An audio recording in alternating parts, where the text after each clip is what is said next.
what do you do when invited by church members to social engagements that you don't have time for, but you don't want to pop to their balloon?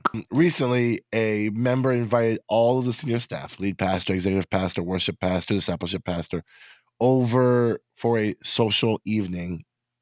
I think it was an attempt to lean into community, and I applaud that. What I want to say is you need your first line of community to be your small group, but I don't want to deflate their attempt to integrate with our community, with our church community. What are your thoughts? I mean, this is probably crazy, and you can hear me out on this, but how wild was that? I couldn't hear it, but I'm assuming it was awesome based on It was pretty great. Jeff and Dale. I'm thinking, what if you just said no? I know that that's like a crazy concept, but if you have the time, you could say yes. If they've been asking pretty persistently, this has happened to us before, and they're like, "Here's 17 dates." That's usually a cue of like, you know what? I could probably make one of those work. Like if we can plan this thing out far enough. If it's a last second thing and there's like this huge expectation on you, that's a little different. But I hope that your staff, and if you're part of the staff and you're not the lead, maybe if you are the lead, let them know that you're allowed to say no. That's huge because someone might feel the pressure to have to say yes to everything. But let them know they're allowed to say no. I don't have any issue with getting invited out. Sometimes my schedule opens up. Every now and then it's a last second invite. I didn't have anything on the calendar that night. My wife and I are free. We could go out and hang out. I'm okay with that. We got invited to the movies a couple of weeks ago. It didn't work out, and we said, rain check, we'll go another time. That didn't seem to be a huge deal to the member. I don't know. I could go either way here. I don't think we need to be sticklers on either side. I think if your schedule's busy, it's busy, and let them know. I don't know that I don't know if we have to tell them you're not allowed to ask me to hang out, and you're not allowed to like engage in social events because I'm not in your small group. I don't know that I draw a hard line there. I could be just way off base here, but I'm not that like, it's got to be this way or the other. If my schedule's open, it's a possibility. I have no issue saying no. So if I can't do it, I just don't do it. So. I think that sometimes people in the church think, hey, this will be a real treat for the pastor, for the youth pastor, for the staff, whoever it is, when they don't realize that what they're creating is not a real treat. It's an obligation. And so I think as a church culture, letting your staff know, like Tim said, hey, it's okay to say no. And letting people be friends with who they want to be friends with. If I get invited out with, hey, why don't you and all the people that you work with come over to my house? That's going to feel like a work thing, not a social thing. And I think it's well-intended congregants that would put someone in this situation. But I think the church leadership needs to step up and be like, hey, you don't need to feel obligated to say yes to that. And maybe there's some people that they mean so much to the church that you're going to say, do you know what? You're right. This does kind of feel like a work thing. So why don't you take an extra morning off next week? Or why don't you do whatever? Because this is something that is important to us as a church. There was a older couple at my previous church, and the church was a block away from the water, and they lived about a block away from the church right on the water. And they would do a fish fry for the church staff around Christmas every year. And they looked forward to it. The husband went fishing, weeks in advance to have enough fillets frozen to be able to fry them up for everybody. And it was something that they treasured. It was one of the highlights of their year. And we were told, hey, this is not a mandatory lunch, but this is something that'll mean a whole lot to these people. And so when I was like, oh, why am I, as a 29-year-old youth pastor, going to go have lunch with a group of 80-year-olds? And then the associate pastor was like, no, this is a really big deal to them. When you think of it as a pastoral thing, well, then you kind of change your tune a little bit. But I think you need to recognize it for what it is. And hopefully your leadership or your direct report will. And if you're the senior pastor in this situation, maybe that's the conversation you have with people that work for you. Hey, I get it. If you don't want to come, that's fine. But if you do, why don't you sleep in for a morning next week and not come in till noon or whatever? If you are a church that has office hours that are strict, because this is a work thing. Whether or not it's fun, it's still a work thing. Sometimes church can be fun, but this is a work obligation. Whenever I get invited to a thing, that is another thing my wife has to stay home and watch 3 kids for. And it does create a little bit of work, and it does feel like work because I'm at a place, especially if it's like a Friday or a Saturday night. I would say that I would encourage this needs to trickle down from the top as this culture in your church. that the pastoral staff's not expected to go to everything, but I think the pastoral staff should be wise in what it goes to. I mean, I'm sure all of us have been invited to certain things where somebody just wants to be able to say the pastor came, if that makes sense. It's a it's a weird clout thing because our signature is not worth anything, you know.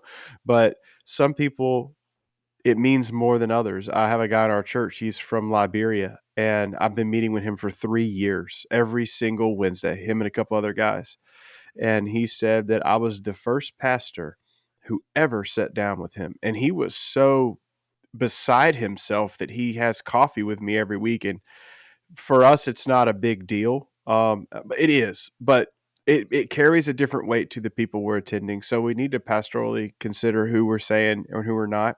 I also think taking Tim's advice of just saying no, I think just saying no, but also if you want to give a why in there, that's not always a bad thing. I got invited to something. We had a big event at church last night, and several people asked my wife didn't come. And I just told them, I said, listen, she was house sitting for her parents all week last week during an ice storm, and she hasn't been home. And my wife needs her time. And I think running interference for the other pastors on staff is also a good thing. I've had people say, hey, should so-and-so get, I said, well, actually, they've had kind of a busy week. And that circles all the way back around. It needs to be a culture thing at your church. And if right now, if you're at a church where your culture is the pastor comes to everything, then I would say that that's a conversation with your deacons or elders first. And you bring them all the whys. I've heard it put before, and I don't remember who said it. One of y'all probably do, that your church leadership, your lay leadership are your shock absorbers for the pastor. And, you know, in the sense of they can run interference with this a little bit.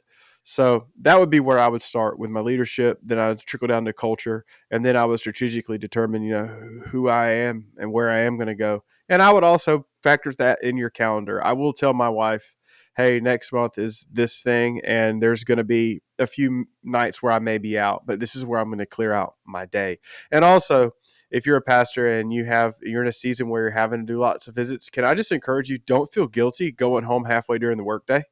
If you're going to go out at night, go home halfway during the workday. Or don't come in till later. So there's a couple different angles you could take on this. The first is, I would echo what Del kind of said. There are sometimes people in the church who want to feel like they're on the inner circle of the pastor. And so I think sometimes what that is, there's an attempt by some people to sort of change what they perceive to be the power dynamics at play, where they almost want to have a different relationship with you so that they don't feel like there's any chance of like discipline or accountability, because maybe their view of the pastor is that this is the person in charge. And so if I change the dynamic by being on their inner circle, that'll change. Some people want the tea. Some people want to get close to you so that they feel like you're more open with them about things that you probably shouldn't be sharing with them. So you have to kind of watch out for that. The other thing is, I don't think it's healthy to have a culture where the pastor is expected to be at every family gathering for a certain group of people. You got to watch out for cliquey stuff. Sometimes there's cliques within a church or families within a church that sort of have this expectation that we get first dibs on the pastor and his family for whatever reason, and that's kind of unhealthy.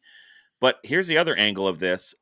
This person said, you're invited over to social engagement that you don't have time for. And my question would be, explore why don't you have time? Why don't you have like some buffer in your schedule, in your calendar? Are you saying yes to too many things that then leads you to not be able to ever say yes to people? And the reality is ministry is about people. So social engagements could also be a huge opportunity for discipleship. Maybe you need to, like we said, create some margin within your calendar so that, you don't feel like you have to be in the office for 10 hours a day, plus a social engagement, plus this other thing you're doing. You might need to, create margin. And also, depending on your family and what season of life you're in, there are seasons during the year where you're more busy than others. So for me, basically the spring and early summer, I'm incredibly busy because I coach high school baseball and my daughter is in softball, so she's about to kick up.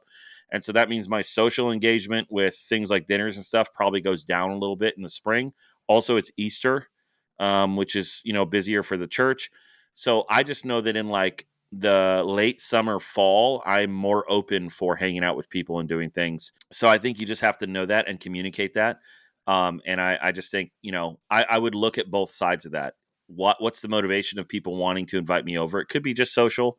What it could be, there could be some other more nefarious motivations too that they may not even be aware of. They may have those motivations and not even be able to articulate it.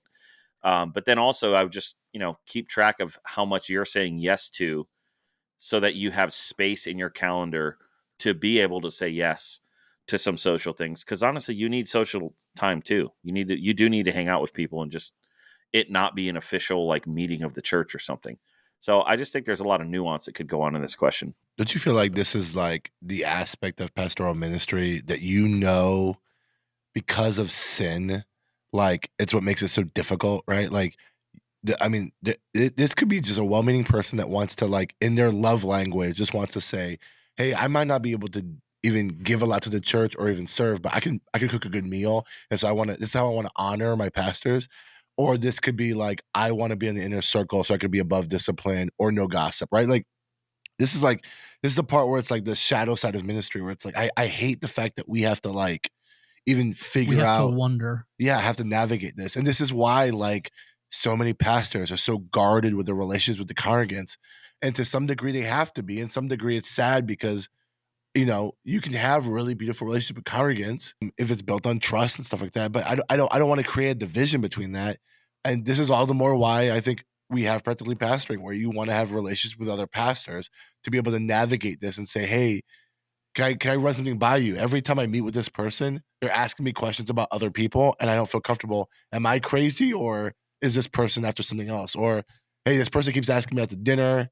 Tim and I were talking about how like there's some folks that want to suck all your time away, and like they want to just, you literally won't have time to write a sermon and do other pastoral duties because you'll be on the phone or be getting meals with these specific people.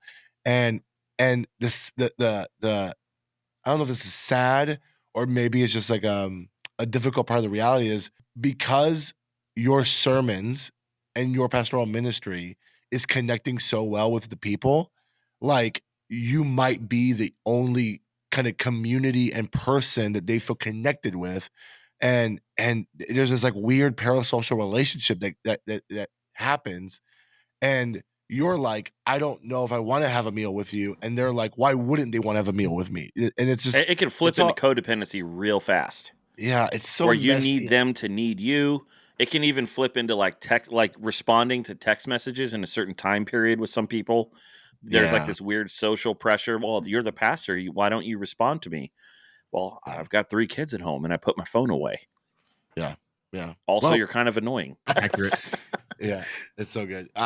This person posted non-anonymously in our Facebook group, so I'm like grateful for their openness to kind of share this question. I hope this helped you a lot because this is tough. I mean, this is one of those messy things where it's like I'm new at Lakeview, and like I want to navigate these relationships well in the terms of like, I don't want to be like the Tim replacement or be the person that like Why Tim- not? Tim Dang, never already had going enough there? time for me. Jeez. Yeah, But no, Fine with me.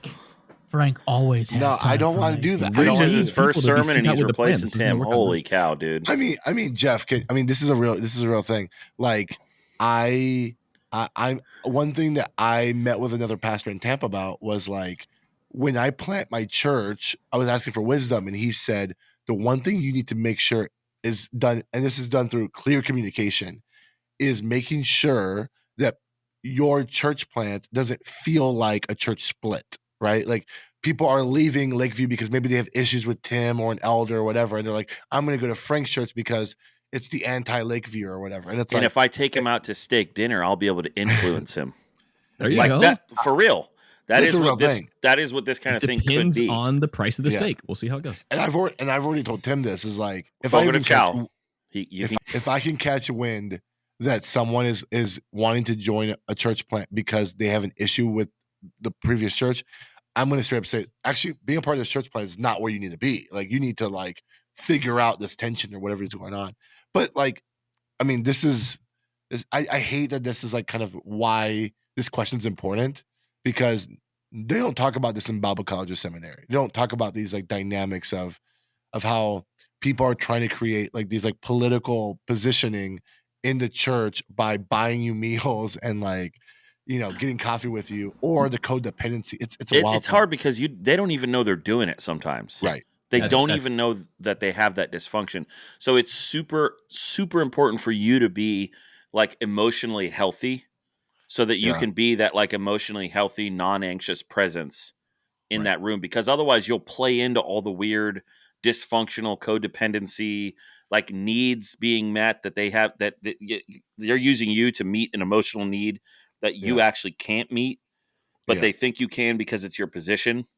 And sometimes if you go back in the history of the church, you'll see it's the same group of people who are always on the in with the pastor.